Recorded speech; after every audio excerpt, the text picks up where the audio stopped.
ও তো মেলা দেখতে যাবো বলে আমাকে টাকা দিয়ে গেছে। এত টাকা নিয়ে গিয়ে কি করব, বাকিটা রেখে দিই। আমি এই লক্ষ্মীর ঘাটে 100 টাকা রেখে দিয়েছি বটে। এবার মেয়েটার জন্মদিনের আগে এই ঘরটা ভেঙে আমি মেয়েটার জন্মদিনে একটা কেক কিনে দেবো। মেয়েটা তো কদিন ধরে বায়না করছিল। এখন মনে পড়ে আগে কোনোদিনও একটা টাকাও এই লক্ষ্মীর ঘাটে জমাতাম না, আর এখন যাই টাকা পাই চেষ্টা করি অর্ধেকটা হলেও এই ঘটে ঢুকতে দিই। আর সত্যি বটে, জীবনটা কতই না চেঞ্জ হয়ে যায়, তাই না? আর কি আর করবো, টাকা খরচ করে সব রেখে দিই মেয়ের জন্য। মেলাইতে চলে এসেছি। ও বাবা, চারিদিকে খালি সাজের দোকান আর সাজের দোকান। আমার কি আর এখন সাজ কেনার বয়স আছে নাকি যে আমি সাজ কিনবো? একটা সময় আমি অনেক অনেক সাজ কিনেছি, এখন আর সাজ কিনলে হবে না। দেখি কোথায় সংসারে টুকিটাকি জিনিস পাওয়া যায় কম দামে, সস্তা সস্তা, সেই সমস্ত জিনিসগুলো আমায় কিনতে হবে। দেখি বটে, এখন আর কিছুই দেখতে পাচ্ছি না, খালি ইয়াং মেয়েদের খালি সাজ আর সাজ। কে এত সাজ কিনে? ও বাবা, ওই ছেলেটা আবার ও কার জন্য কানের কিনছে? হয়তো গার্লফ্রেন্ড আছে তাই জন্যই কানের কিনছে। বাবা, একটা সময় আমরাও এরকম করতাম। যাই দেখি কোথায় কাপের দোকান বাসনের দোকান আছে, গিয়ে কিছু কিনি। এই দোকানই মেলা খুঁজে খুঁজে বটে একটা কাপের দোকান অবশেষে পেলাম। বাবা, যাই একটু কাপ কিনি, সংসারের জিনিস তো কিনতে হবে নাকি? আমার ওই সাজগোজ কেনার বয়স নেই, এখন আমি সংসারের সমস্ত জিনিস কিনতে হবে। ও দাদা, এই কাপগুলো কত করে? কি একটা পিস 8 টাকা? দরকার নেই, 8 টাকা হলে আমি নেবো না, তুমি 4 টাকায় দাও, তাহলে আমি 12টা নেবো। আরে দামাদামি করবো না তো কি করবো? একটু বুঝে শুনে দাম বললে তার দামাদামি করতে হয় না। তুমি দেবে কি বলো, না হলে আমি চলে গেলাম তোমার কাপ রেখে। কি দেবে? ঠিক আছে, দাও 12টা কাপ, এনাও পয়সা। ওই দোকানটায় একবার যাই, সাজের দোকানটায় গিয়ে দেখি কি কি আছে, দেখেই আসি না। বাবা গো, কত বড় বড় কানের বটে। এগুলো সব কি করে সব পরে কি জানি বাবা।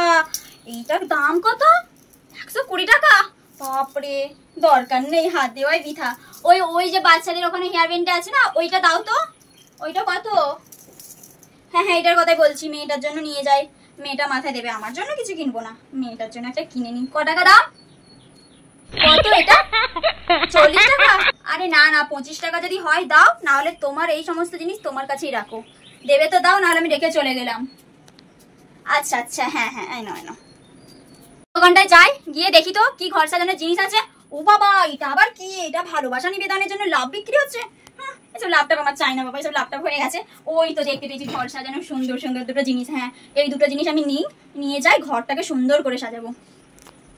ফাইনালি ঘুরে ঘুরে মেলাটা ঘুরে ঘুরে এই দোকানটাকে খুঁজে পেলাম। চারিদিকে খালি সাজগোজ আর সাজগোজ, এই সমস্ত সাংসারিক জিনিস কিছুই খুঁজে পাওয়া যাচ্ছে না। হ্যাঁ, এই বাটিটা নিই মেয়েটার জন্য, আর এই দুটো প্লেটও নিয়ে যাই। কেউ কি এলে তাদেরকে তো খেতে দিতে হবে, তাই না? খুব সুন্দর, আমার পছন্দ হয়েছে, এগুলো আমি নিয়ে নিই। খুব সুন্দর লাগছেও। কত করে দাম? একটু ঠিকঠাক করে দাম বলুন কাকু, তাহলে তো আমি নিই আরো দুটো বেশি করে, তাই না? তো বেশি নেবো না, আমি এই কটাই নেবো। একটু ন্যাকামো কোনো বলি। ঠিক আছে, পয়সাটা দিচ্ছি, দাঁড়ান। এই কালো নেল পালিশটা কিন্তু খুব সুন্দর লাগছে। আমি বিয়ের আগে কালো নেল পালিশ পরতে খুব ভালোবাসতাম। এই নেল পালিশটা কি নেবো? ও বাবা, এইটা যে 40 টাকা দাম আছে। খুব সুন্দর লাগতো, কিন্তু থাক, নেবো না। দেখি মেয়েটার জন্য একটা খেলনা কিনে নিয়ে যাই, মেয়েটা না হলে ছুটে আসবে, বায়না করবে। আমি নেবো না, থাক। এই তো, এই পুতুলটা বেশ ভালোই লাগছে, মেয়েটার জন্য নিয়ে যাই। এটার দাম কত? 30 টাকা? আচ্ছা আচ্ছা, মেলায় অবশেষে একটা কিছু পেলাম যেটা পারফেক্ট দাম আছে, নিয়ে নিই পুতুলটা। বিয়ের আগে এবং বিয়ের পরে মেয়েদের জীবনটা সত্যি পুরোপুরি বদলে যায়।